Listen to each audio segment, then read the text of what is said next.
Walang nagsabing na wala ng jurisdiction. Pakibasa po yung motion ni Alan. Pakibasa po yung, siguro hindi rin panawagan ko dun sa 5 kasamahan naming dakdak pa rin ang dakdak sa dismissal. Nakalagay doon, without dismissing, without terminating. Ayun na nga ho mga kababayan, dito sa video na to, pronunciation ho yung articles of impeachment sa misa, dyan sa House of... Grabe, hindi ko na ho kaya mga nangyayari dyan sa House of Representatives. Hindi, lahat na lang ho gusto nilang tawagin, lahat na lang ho gusto nilang isangguni. Yung impeachment na yan, laban dito kay VP Sara. Pati ang Diyos, idinaman nyo na sa mga kabalbalan yung yan. Heto ho, panoorin ho natin mga kababayan. Pambira ho, yan si ako po, hawak-hawak. Ang daming kopya naman yan. Ginawa ho, pirosisyon ho nila yung articles of impeachment. Ano yan? Anak ng tokwa, kung mabigat ang ebidensya, di nyo kailangan gawin yan. Kung wala kayong linabag sa rules na saligang batas, hindi nyo dapat gawin yan. Idalangin nyo na yan, idasal nyo na yan sa mga anito, engkanto, lahat-lahat na. Hindi lulusot yan sa Senado. Anak ng tokwa. Ayun si Joel Chua. Oh, Joel Chua. Lanya ka ha, ikaw ha, kala mo ha. Ayan, hawak-hawak din ho niya. O, sino susunod? Pambira, mga ano yan, mga sakristan. Ano yan? Sa pagbitbit nyo ba na yan sa articles of impeachment, maliligawan o magiging tama na ba ang laman ng mga ano na yan, ng articles of impeachment? Pambihira talaga, o sino pa? Yan si Bakula, wala siyang hawak-hawak. hindi, mga sakristan yung nauna. Ito, Ito, magmamadre to. O, tuloy. Kahit na nakikipaglaplapan sa video. Sa picture, sorry, sa picture. Nakikipaghalikan siya sa asawa.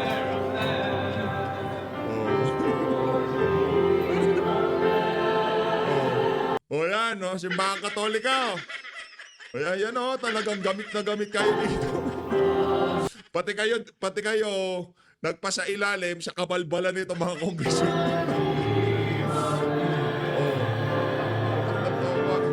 Pagkalipas niya ng di ba, natapos, let's say na convict si VP Sara, pagkalipas ng 5 taon, acquitted siya sa lahat ng na yan, sa lahat ng mga kabalbalan na yan. Tuloy.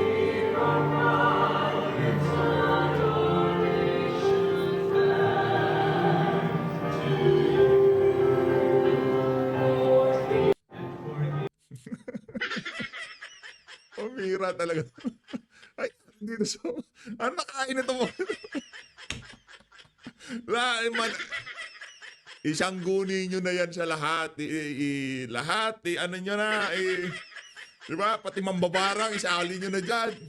Pero sigurado natin, hindi nyo pa ba nakita yung 18.5 kagabi?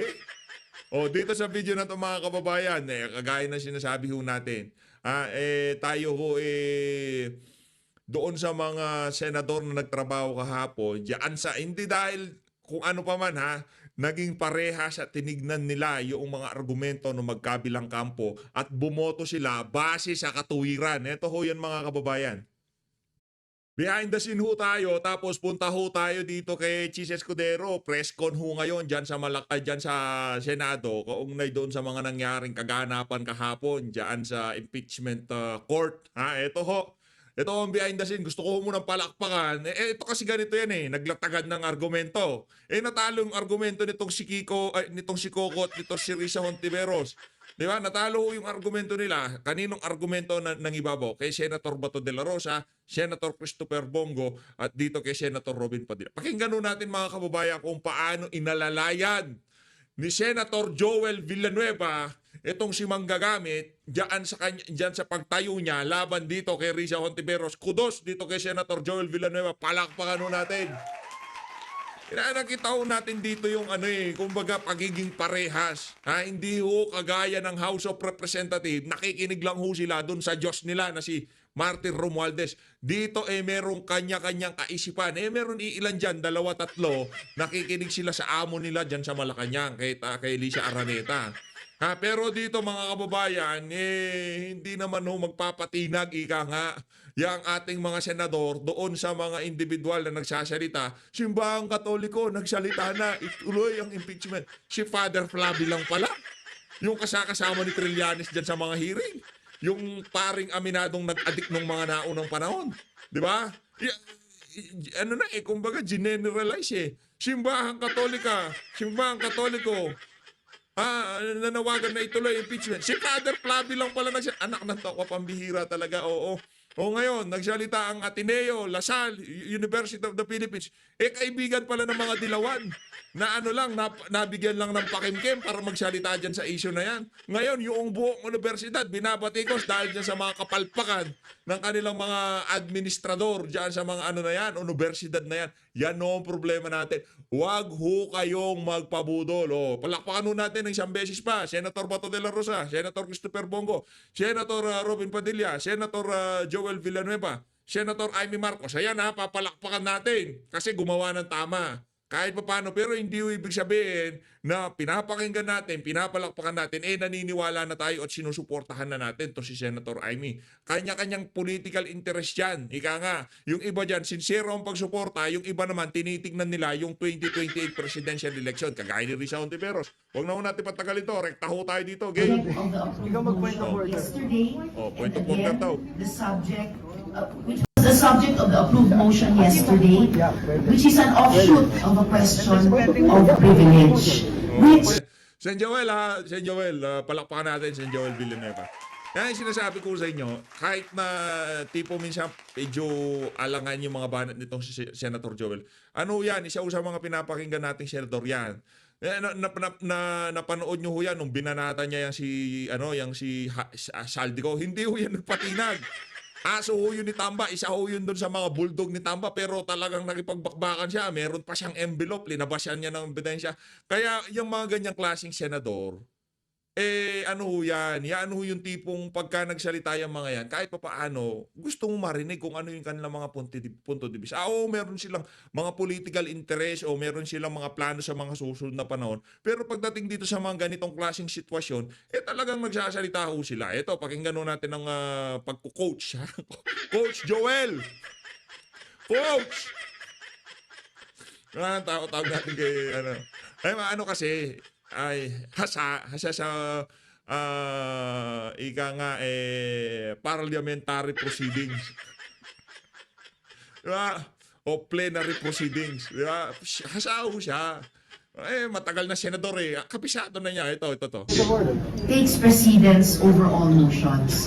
So I restate my motion, Mr. President, to momentarily suspend any action, whether Ikaw pala may kasalanan, bakit pinatahimik ni Amy itong si Risa. interpellation or seconding speech Ito naman si Amy. Point of order na! Sigaw mo na kagad! Point of order! on the privileged speech of the good gentleman from Davao para sa wakas Pwede ka na bigyang magsalita. daan Pwede mo yung nang sabihin sa microphone. inaprubahan natin Para motion tumigil siya. kahapon Point of order. na manumpa Sabi ito si Senator Joel, patigilin mo na yan. Point of order nga na, masyado na madaldal yan si Risa. Sige na, point of order. Galing. Sen Joel, palakpakan natin si Sen Joel. Ayos. Di ba? Yung mga ganyang klaseng detalye, yung mga ganyang klaseng behind the scene, kailangan makita ng ating mga kababayan. Para ngayon pa lang, magkaroon na ng sulyap ang ating mga kababayan kung sino dyan sa Senado, yung mga tunay at yung mga makikinig sa ebidensya o magpapadala sa pressure na ibinibigay noong mainstream media at yung mga nagraraling mga binayaran ng mga pinklawan, mga dilawan dyan sa harap ng hindi mo magpapadala yung mga yan. O nangyari doon sa panawagan ng mga universidad. University, yung UP College of Law. College of Law. ibabalik lang pala sa House of Representatives. Yan ang impeachment, ano na yan, articles of impeachment. Ano? Ano po kami? Point of order, Mr. I still have the floor. I have the floor, Mr. President. I have the floor, Mr. President, to make way for taking of the oath. Itong si ano, anong pangalan ito? Ito si Lito Lapid. Ano naman nangyayari? Ba't nagkakagulo na naman? Oy, Lito Lapid, ano ba naman? Ikaw ang hinihintay ko kahapon eh. Finding Tolits.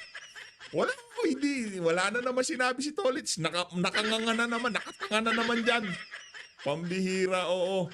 Tolits, kung ano talaga, umalis ka na. Bigay mo na lang kay Attorney Vic Rodriguez yung slot mo para matapos na. Sabi yung ganda, okay, para mas masaya tayo, hindi pwedeng gawin yon. Gawin mo na lang chief of staff si Attorney Vic.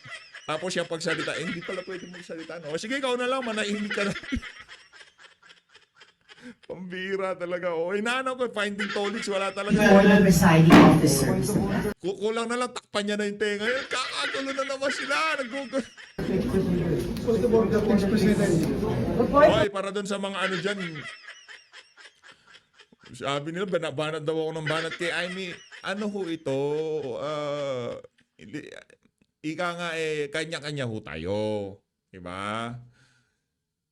Kung kayo suportado niyo si Amy, rinirespeto ko ho yan, kagaya ng pagrespeto ko ho sa mga kasama natin dito na sinusuportaan si Amy. Diba? Rinirespeto si Ma'am Joey pa, respetado ko ho yan. Rinirespeto ko ho yung mga pananaw nila, kung ano yung mga punto de vista nila, lahat ho yan. Kasi nasa demokrasyang bansa ho tayo. Para doon sa mga nagsasabi na dapat ganito, dapat ganyan, yan ang utak ng mga pinklawan at dilawan. Diba? Pero pag meron naman magandang ginagawa, di naman natin pinupuri naman natin. Huwag kayong mga balat sibuyas. Ngayon kung mga iyakan talaga kayo, magsialis kayo dito. Di ba? Ganun lang naman ho. Hindi ko naman kayo pinipilit manood. Ganun lang naman ho yun. No?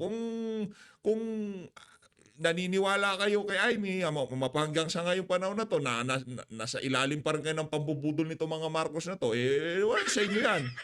Wala sa akin yan, di ba? Ganun lang ho naman kasimple yan. Pero pag narinig natin nagsalita at nasa tama naman, bakit hindi pag-usapan? Bawal ba yun? Pagka binabanatan mo na, hindi mo na pwedeng gawa ng komentaryo o reaction video. Kabalbalan ho yan.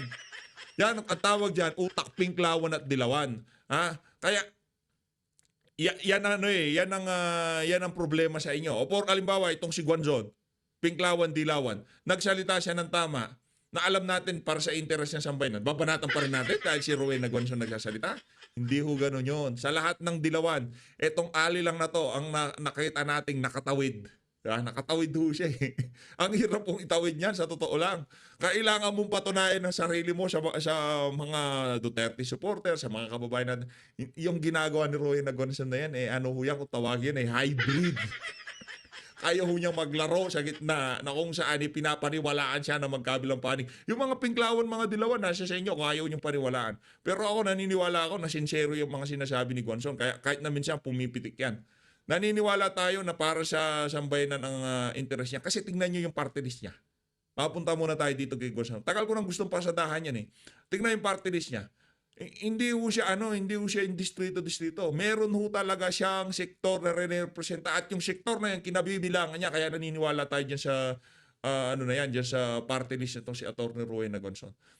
Magalit na. Hindi ko sinasabing sinusuportahan ko. Sinasabi ho natin dito, pagka tama, pinapakinggan natin. Pagka mali, di isang tabi natin. Ganun lang, banatan natin. Ganun din ho kay Amy. Hindi porket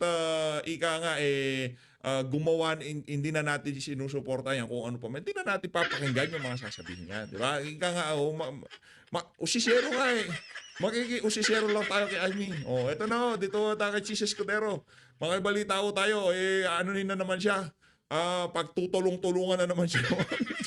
Hindi naman siya, sinasabi natin yun, kinakampihan na natin niya si Boy Kilay. In the first place, dribble mo naman talaga, brate. Diba? Dribble kasi yun ang instruction, pahabain.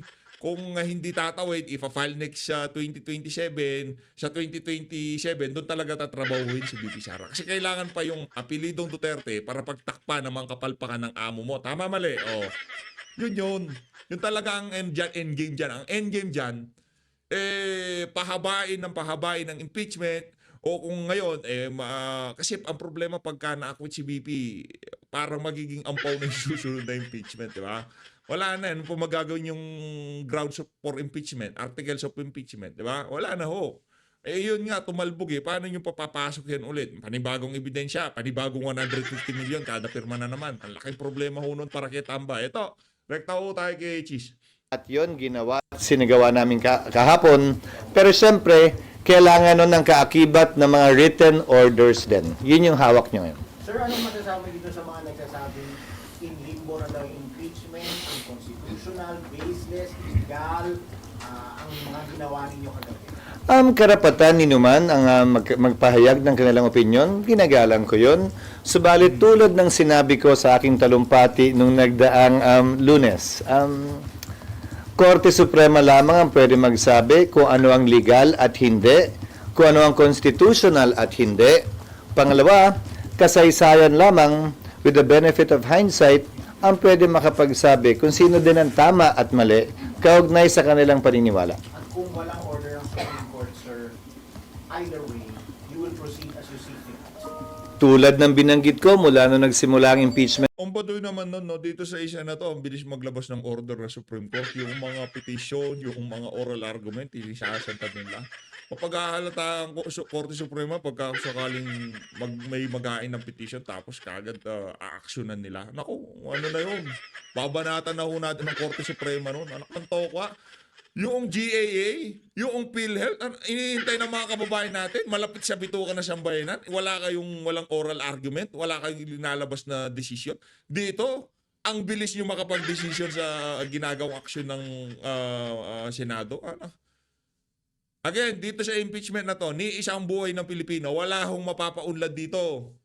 Wala hong matutulungang hospital bill ito. Wala akong matutulungang hospital bill. Hindi kagaya noong kung solusyonan nila yung ginawa sa pondo ng PhilHealth. Meron. Magkakaroon ng direktiba. O kung kailangan ipasaoli yan. Di ba ganun lang naman yun? Pero dito sa isa na to, biglang sasabot ng Korte Suprema, ganito, ganyan, ganito, ganun. Mapaghahalata ho sila ng ating mga kababayan. Di ba? Kaya kailangan kung matagal at pinupospon yung ibang mga oral argument at yung mga pagtalakay sa mga petition dyan sa Korte Suprema, kung mayroong maghain nito, upuhan din natin. Maghintay tayo ng siyam-siyam. Maghintay, i-postpone natin. Ganun lang naman yung. Diba? Ika nga, dapat magkakapantay. May dahilan sa pagkakapostpone ng mga nabanggit ho natin na yun. Malamang, kung mayroong maghain ng petisyon sa Korte Suprema, matagal pa yun, pasasagutin pa 2 panig bago sila maglabas ng decision di ba? Mag-oral argument, kaya nga di makapaglabas-labas ng decision dyan sa GAA na.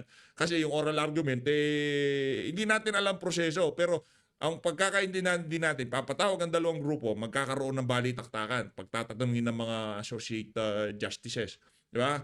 Ngayon, doon sila i-base nila ang kanilang mga desisyon kung tama ba ginawa ng pamahalaan? Tama ba ginawa ng Senado sa ganito? Doon pa lang nila i-render yung kanilang verdict, kung anong magiging direktiba nila. Yun ang pagkakaintindi natin, kaya pinapatawag, pinagpapaliwanag kung sinusomon yung mga partidong concern kung ano man ang klaseng petition ang inihain nila dyan sa Korte Suprema. Ngayon, kung kukwestiyonin, yung ginawa ng Senado kahapon, anak ng tokwa. Problema yan. complaint noong Pebrero. Kung walang TRO, magpapatuloy kami. Kung may TRO na iniso, i-bring up yan sa impeachment court at pagpapasahan. Tulad ng binanggit ko rin noon, hindi ba? May 2 pagkakataon na nag-iso ng TRO ang Korte Suprema kaugnay sa impeachment proceedings. Noong panahon ni dating Chief Justice Davide impeachment, may TRO laban sa Kamara na hindi sinunod ng Kamara. Doon naman sa impeachment complaint laban kay Chief Justice Corona, nag-TRO ang Korte Suprema kaugnay sa pagbubukas ng account, bumoto ang Senado para sundin yung TRO na yun. Sir, just on the second point, the second order ninyo, so makakapag-comply na nun 20th Congress. Oo. Meantime, hindi sila makakapag-comply and walang action. Oo, kasi wala naman talagang action. Balikan natin ulit kung ano yung mga sinabi ko nung Pebrero, nung final to impeachment complaint. Dahil isang araw na lamang, 2 oras na lamang bago kami magwakas nung final nila yan at 2 linggo na lamang ang sesyon ngayon, sabi ko, di ba? Ang pinakamalayo ng pwedeng magawa ay mag-issue ng summons. Dahil sang-ayon sa aming rules, merong 10 araw ang nasasakdal para magsumite ng sagot mula sa pagkakatanggap niya ng summons. Meron ding 5 araw ang kabilang panig, ang prosecution, mula sa kanilang pagkakatanggap para magsumite ng reply. Yun pa lamang, ubus na yung panahon. Magjo-June 30 na, 3 araw na lamang naiiwan para maglitis, quote-unquote. At magtatapos ang authority ng mga House prosecutors ng June 30 dahil tapos na ang Kongreso ng June 30. So walang naaksayang panahon dahil nagawa namin lahat ng tinakdang gawin sa ilalim ng 19th Congress. Baka nga makatipid pa kung napakinggan nyo kahapon dahil yung mga agam-agam kaugnay sa pagtatawid ng impeachment complaint na ito, yung mga agam-agam kaugnay sa interesado pa ba yung 20th Congress dahil hindi pwedeng i-bind ng 19th and 20th Congress, yung mga agam-agam kaugnay sa pag-comply nila sa 1-year ban na itinatalaga ng saligang batas, lahat yun habang naghihintay tayo ng resumption ng sesyon ng 20th Congress para magsimula ang paglilitis ay masasagot na. Sir, what will happen kapag Yes, Sally. reject ng Kamara yung binabalik nyo na articles of impeachment? Possible daw ba yung deadlock o wala kayong choice but Hindi kami magkapantay pagdating sa bagay na ito. Hindi ito House at Senate kung saan co-equal ang mga ahensyang yan. Sa parte ng impeachment, Korte ang Senado, prosecutor ang Kamara. Wala sa lugar para sa akin ang Kamara na hindi sumunod sa ipinag-uutos ng impeachment court. Hindi ito parang BICAM na kailangan naming mag-agree. Ito'y kautusan galing sa impeachment court na nakatuon sa prosecutor na isa lamang partido sa kaso. Hindi magkapantay ang partido at ang korte. Saan mang kaso, saan mang parte ng mundo. pero hindi daw trabaho, sir, ng Senado bilang impeachment court para questionin kung dumaan sa tamang proseso yung House. Ito'y trabaho nga daw o dapat ang mag-question yan kung mali Beauty Sara na meron nga pending sa Korte Suprema. May nakalagay ba sa rules na pwede kong pagbawalan at bigyan ng listahan ang mga miyembro ng korte? Ito lang ang pwede niyong tanungin at sabihin? Ito lang ang pwede niyong banggitin? Bawat impeachment judge may kalayaan magsalita at magsabi kung anong ninanais nila. Hindi, presiding officer, nasanay kasi ang mga yan sa galawan sa House of Representatives. Na bawal kontrahin si Tamba, bawal banatan si Tamba, bawal dapat BP Sara lang. Ngayon, yung kanilang nakitang galawan sa House of Representatives, gusto ng mga reporter na yan, applicable din sa Senado. Hindi mangyayari yun. Hindi mangyayari yun. Hindi para sa akin o kanino man ipagbawal ang lalabas at sasambitin ng kanilang mga bibig. Dapat buong galang nating tinatanggap at pinapahintulutan yun. Yan ang ibig sabihin ng pagiging isang deliberative body. So gusto nyo, dahil lamang Korte Suprema ang nagpapasa ng lahat ng bagay ng constitutionality, ni isang miyembro dito walang pwede mag-question ng constitutionality na anumang bagay? Siyempre pwede. Siyempre malaya naming pwedeng pagdebatihan yan. Siyempre kung may motion, dapat naming pagbotohan yan. Pero sa dulo, palagi ko ang sinasabi, kung may magsasampa ng kaso, Korte Suprema ang may final say kung sino nga ba ang tama o mali legally at naayon sa konstitusyon. Kahapon po nanumpa yung mga senador as senator judges. Apa. You swore to do impartial justice dun sa swear. Yung isa po ba po, West po pwedeng siya mag-move na mag-dismiss ng kaso, hindi yung either party. May nakapaloob ba sa rules namin na bawal yun? Hindi po, pwede trabaho na Na tinatanong ka, may nakapaloob ba sa rules na bawal mag-move? Oh. Nako, itong si Boy Kilay, tinataasan niya na ng kilay yung mga ano dyan. Siguro, sabi niya siguro, bait ko sa inyo, naging mayat-mayat, pinapa-press con ko kayo. Tapos nagsalita yung si Tito Soto, binibira nyo na ako, di ba? Oh, ngayon ayan na ho. Pati yung mga mga media diyan, sinusuwag na nitong si Chis. Tama yan, Chis. Away-away kayo diyan. Kaugnay sa anumang bagay, kaugnay ng impeachment. Wala namang pagbabawal eh. Hindi para sa akin husgahan yon dahil kayo naman, yung pumapabor sa nasasakdal, ko questionin nyo. Yung ayaw sa nasasakdal, walang question. Ako po. Hindi ba kung karapatan nila maghain ng motion pabor sa nasasakdal, karapatan din ng sino mang ayaw sa nasasakdal, wala akong binabanggit na pangalan, na maghain din ng motion, pero sa dulo, pagbobotohan yon. Ngayon kung ang sinasabi mo'y biased at dapat na sila mag-inhibit, sang-ayon sa rules of court, gayon din sa precedent at practice, ang pwedeng hilingin ng pag-inhibit o recuse ng isang judge, pero desisyon nila kung mag-i-inhibit nga ba o magre-recuse sila. Hindi yan subject matter of vote. Hindi yan pwedeng pagbotohan na, hoy, ikaw, tanggal ka na. Hindi ganun yun. Walang ganung klaseng procedure o proseso sa impeachment court man o sa regular court man. Lalo pa sa impeachment court sa pananaw ko, dahil alam naman ng mga nagbalangkas ng saligang batas na mga politiko halal ng bayan at may mga pwesto o kulay ng dinadala ang mga ito. SP, nag-decision po yung impeachment court ng hindi nadidinig o hindi man lang nare-recognize yung prosecution, both prosecution and defense. Yun nga sana yung gustong gawin nila tungkol sa schedule, di ba? Pero yung schedule maliwanag na dapat pinagpapasyahan ng may presensya ang magkabilang panig at dapat pakinggan. Sinabi ba kahapon ng impeachment court na unconstitutional yung impeachment dahil nilabag nito ang 1-year ban? Hindi naman kami nagpasya eh.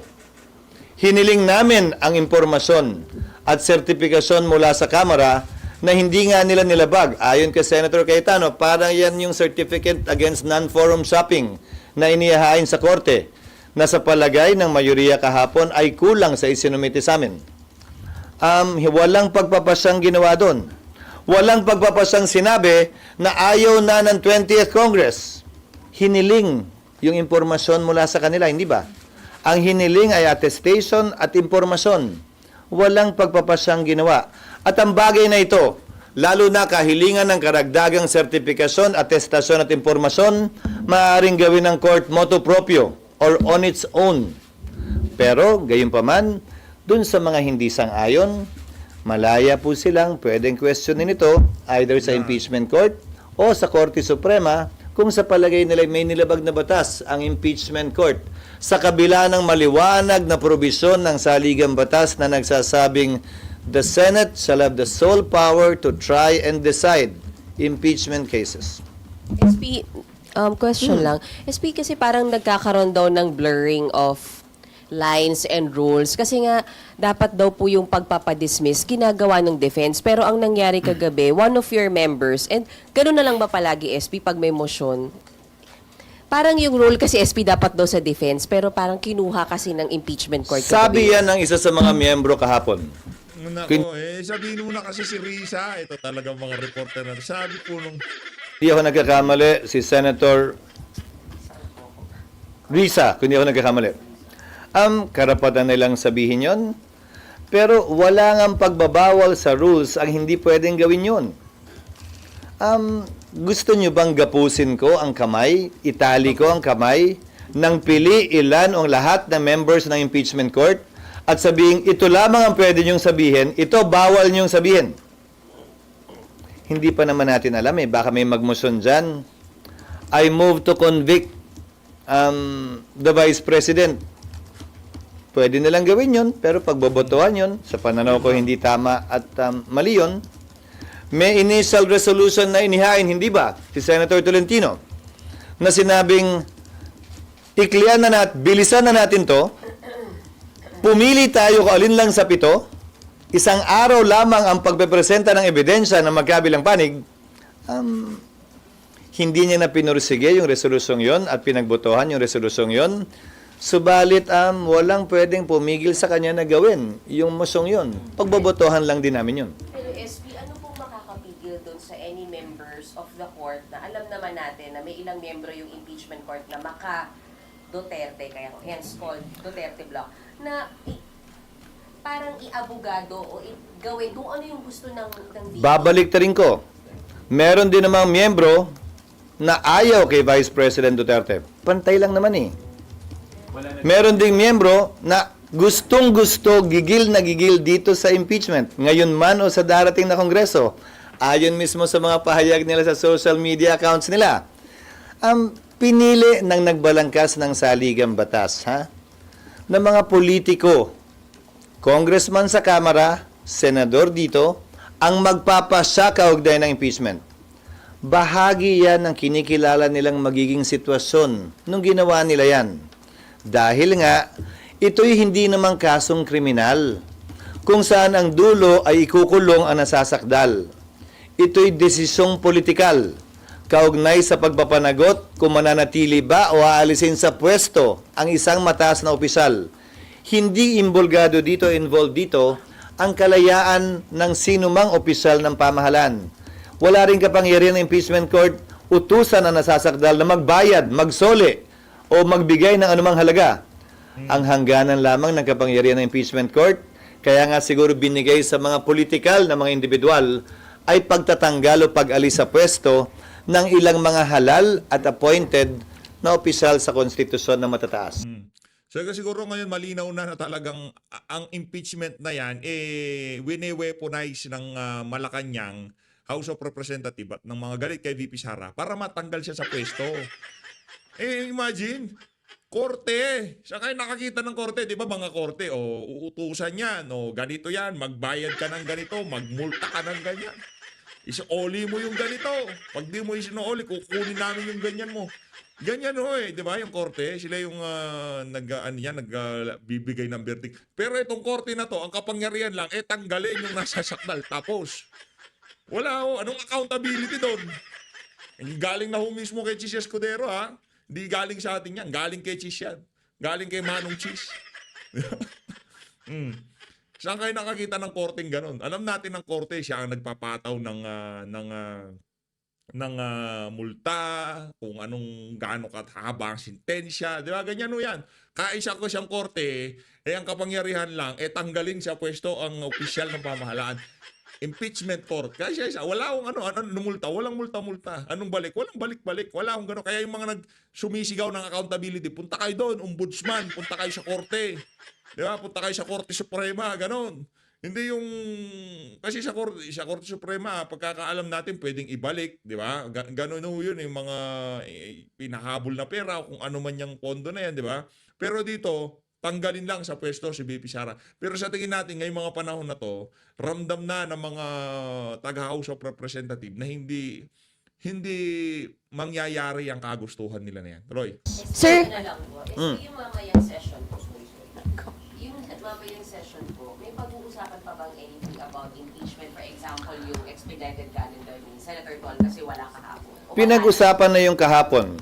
Binanggit ko na rin kanina. Hindi niya na pinursige yon at isinantabi na yon. Dahil, ibabalik ko sa iyo, pipili Back to you. daw kami ayon sa kanyang motion Hiraw. ng isa o dalawa lamang sa 7. May kapangyarihan ba kaming gawin yon? Nang hindi namin tinatanong yung prosecution? Correct, tama naman. Wala. Sa palagay ko'y wala. Isang araw lang daw ang presentasyon ng ebidensya. Finish or not finish, pass your paper. May provision ba ang saligang batas na dapat madaliin ang presentasyon ng ebidensya? Finish or not finish nga? Wala rin naman. Pero kahapon isinangtabi na yun. Pero yung mga ganong uri ng kahilingan, malayang pwedeng gawin yun ng sino mang senator judge. Sa dulo, kung ipupursige niya at may nag-object, pagbobotohan palagi yun. SP, Hannah po from BNC. Right here at the back. I'm right here. Ayun. Yeah. Nakatalo Sir, ka naman. did you ever talk to PBBM about his interest in scrapping the impeachment trial? To whom? With PBBM, sir. No. Ang napanood ko lamang ay yung sinabi niya sa kanyang interview kahapon. Kaugnay sa gagalangin daw niya kung ano man ang desisyon ng Senado bilang impeachment court kaugnay sa issue. Yun yata ang tanong sa kanya kung tatawid ito sa 20th Congress o hindi. Sinabi ko na sa impeachment court at sa Senado ang aking pananaw kaugnay dyan na Yes, yan and- ay tatawid. Yes, and you share the same sentiment na tatawid sa 20th Congress. Tama po, sir. Depends on how you put it. I share his or he shares mine. Okay. Kasi Sir, parang nauna yata ako nagsalita kaugnay niyan. okay. Sir, there's a political source that said you have a private conversation with PBBM saying he expressed his concerns about the political effects of the impeachment trial. Ang usapin namin ni PBBM kaugnay sa trabaho ko ay patungkol lamang sa mga hinahabol naming priority measures na binanggit ko nung nag-session uli kami nung June 2. At yun nga yung naging dahilan, di ba? Inamin ko naman yun, nag-usap, nagkita, at pinag-usapan yung mga panukalang batas para mahabol bago mag-adjourn ang session. Nandiyan na rin naman tayo sa paksang yan. Sana isingit nyo na rin. Lahat yon na binanggit ko ay nahabol namin at ang iniintay na lamang namin ay ang mga sumusunod. Ang postponement ng barangay SK elections na nasa BICAM ngayon, yung nuclear bill na nasa BICAM din ngayon, yung judicial fiscal autonomy bill na nasa BICAM din ngayon at sana mahabol ang ratification mamaya, at panghuli, ang right of way na nasa BICAM din ngayon. So would you say, sir, you're not receiving any guidance as to how the impeachment is being handled? Because, of course, from what we can recall, it was his son who first signed the impeachment complaint from the House to the Senate. Walang change of mind mula sa Malacanang tungkol dito? Hindi ko alam dahil hindi naman ako ang tagapagsalita ng Malacanang para alamin kung nagbago nga ba yun o hindi. So, Ang napanood ko lamang ay yung sinabi ng Pangulo na hindi naman daw talaga siya sang-ayon sa impeachment. Sa interview niya ilang linggo ang nakakaraan. Kay Congressman Sandro, nag-uusap kami, nagde-text kami, pero tungkol din dun sa mga panukalang batas na hinahabol namin itong mga huling araw ng sesyon. Ayun naman pala. Nag-uusap sila, nagtitext sila nitong si Kong Sandro. Naku, Kong Sandro! Sir, papatanong, ano daw yung explanation ng boto nyo? Ba't bumoto kayo in favor dun sa motion to remand o to return? Pinapaliwanag ko na ilang ulit. Yung posisyon ko, hindi ba, nasa talumpati ko yun nung Lunes. Kaugnay ng matagal na pagkakaupo ng Kamara dito sa impeachment. Na-outsmart to ng Senado yung House of Representatives. Sa dami ng problemang binigay nyo sa amin, gusto nyo kami lahat solusyon dyan? Hindi, balik tigas. Punta tayo doon sa step 1. Yan, ayusin natin. Step by step tayo. Bago nyo i-transmit sa amin, ano ang mga nangyari? Paliwanag nyo muna sa amin. Binigyan nyo kami ng problema, mga langya kayo. Ha? Sabi siguro ng Senado, di naman namin problema yan eh. In the first place, binigyan nyo ng late. Tapos kami ang ginugulo nitong mga nagpapanggap na makabayan para sa tao na to. Di ba? O ngayon gawin natin, balik natin sa kanila. Di ba? Galing. Pero hindi natin nakita yan ha. Hindi ko alam. Yun bang pag-iisip na yun itong si Senator Cayetano, on the spot lang ba niya naisip yun na imbis na i-dismiss, ibalik na lang natin. Di ko natin alam kung yan na ba talaga ang plano all the way na mumusyon na ganito, tapos ika-counter motion, i-amend nitong si Senator, hindi natin alam, pero ang ganda ho nang naging, kumbaga, kung laro yan, kumbaga, yung mga skill nyo, linelayer nyo di ba? Para wala talagang lusot yung mga Kumbaga, linelayer nyo, ikaw muna aatake ka dyan, tapos sisigundahan ko dito, tapos babackdoor ako dito. Para talaga wala silang ganun ang nangyari. Napakagaling. Complaint, tinalakay ko na rin sa akin talumpati nung Lunes. Kung tatawid nga ba ito o hindi, at na hindi pwedeng i-bind ng 19th House and 20th House, tulad ng hindi pwedeng i-bind ng 19th Senate and 20th Senate. Kaya kinakailangan i-confirm, i-reaffirm ng Kamara at ng Senado ang lahat ng pinagpapasahan ngayon ng Kamara din at ng Senado. Nabanggit ko na lahat yan nung Lunes, nung nagtalumpati ako, nung pinagdebatihan ng ilang bagay kaugnay sa impeachment. Kaya minabuti kong hindi na ulitin pa muli yun dahil court of record ang impeachment court. Of record din, may journal ang Senate. Nakalagay din yun sa talaan. Sir, may tanong. Si Ma'am may tanong. Ayan, sir. Hindi ako nagtuturo kung sino. Sila yung nangagaw ng mic sa'yo.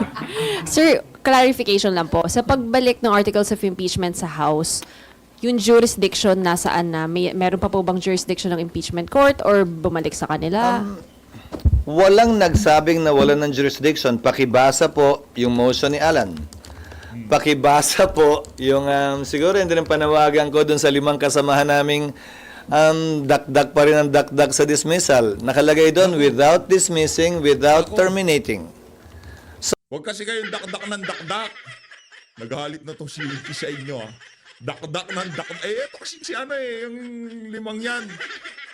Ang si... tawa. Hindi talaga ako makapag-get over doon sa doon sa ginawa nila pero So, the impeachment court retains its jurisdiction, to my mind. That's why we issued summons.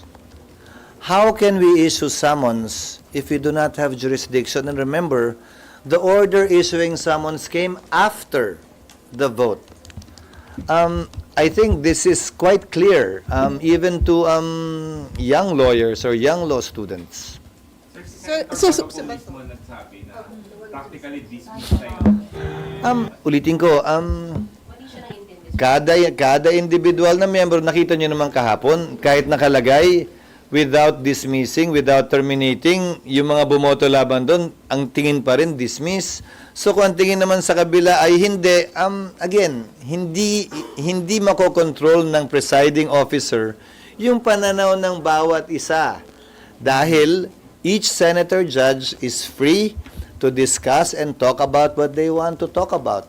That is especially true when it comes to trial. Malaya silang pwede magsalita, magtanong, magbigay ng manifestasyon, dagdag dun sa mga tanong at manifestasyon ng mga abogado ng magkabilang partido. Sir? Ano po? So, sir, SP, status po ng impeachment court now, yung status po niya, it's not on hold. It has been constituted and convened.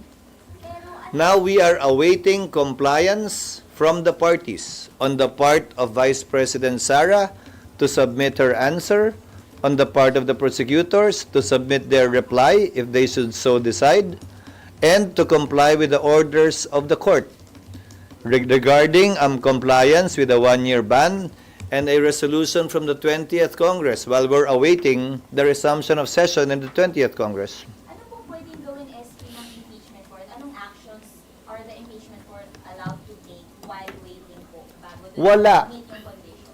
Wala. Dahil kinokonsiderang prejudicial ito ayon sa diskusyon kahapon, yung order sa Kamara. Pangalawa, matatapos na nga. Uy, paulit-ulit na to. Matatapos na nga ang authority ng prosecutors, ng congressman. Hanggang June 30 na lang sila. So gustuhin man namin, wala kaming pwedeng gawin dahil walang representasyon ang prosecution. Nako. That will only come once Congress resumes session in the 20th Congress. Maghalal sila ng prosecutor at sabihin nila na interesado pa kaming ipursige ang kasong ito. Bilang dagdag na impormasyon, hindi ito imbento o katang-isip dahil ginawa na ito ng Kamara at mga prosecutor nung panahon ni dating Pangulong Estrada. Dahil natanggal na siya dahil sa EDSA sa pamamagitan ng di umano constructive dismissal, kung naalala nyo, hindi na sila nagpakita sa Senado at ayaw na nila ipursige ang kaso. So siguro, parehong kongreso yun ha. So siguro naman, may basehan at karapatan ng Senado. Tanungin ang papasok na kongreso. Gusto pa ba nyo at interesado pa ba kayo? Dahil yung gumawa nito ay yung nagdaang kongreso. And again, the 19th House cannot bind the 20th House. Sir? Ayun na nga mga kababayan, maliwanag pa ho sa sikat ng araw o mga paliwanag na tong si Boy Kilay na ika nga yung mga isinagawa nilang mga procedure kahapon dyan sa parang ng opera sila no? Yung mga isinagawa ho nilang procedure kaugnay dyan sa ano na yan, dyan sa impeachment na yan, talaga namang nararapat lamang. Dahil ano ho yan, ika nga marami pang question na dapat nangangailangan ng kasagutan. Especially ng ating mga kababayan. Teka, 4 na impeachment. Kala ko isa lang kada ano. Diba? Ganun ho yan. O di, akala ko ba dapat naiintindihan ng mga congressman ng pumirma dyan? Ba't ang bilis naman? Sa loob lamang ng 2 oras, nakalikom sila ng may 2 taong pirma. O ano yung mga alingas kasi na 150 million kada congressman? Paliwanag ho muna yan. Ngayon, pagpasok ng 20th Congress, tanungin natin sila kung gusto nila. Galing! Magaling ka. Magaling kang bata ka. Magaling kang bata ka. Paano pagka nagkaroon na rin doon sa 20th Congress, natalo si Tamba? At sinabi ng bagong pamunuan ng House of Representatives, naku, parang ayaw na namin yung impeachment. Hindi pa nasisi ang Senado dyan, di ba? Ganun naman yan mga kababayan. Pero sigurado natin dito, at sana magkaroon talaga sa Senado at House of Representatives. Always maraming salamat sa pag-support sa Page of the. Mag-ingat po kayo lahat.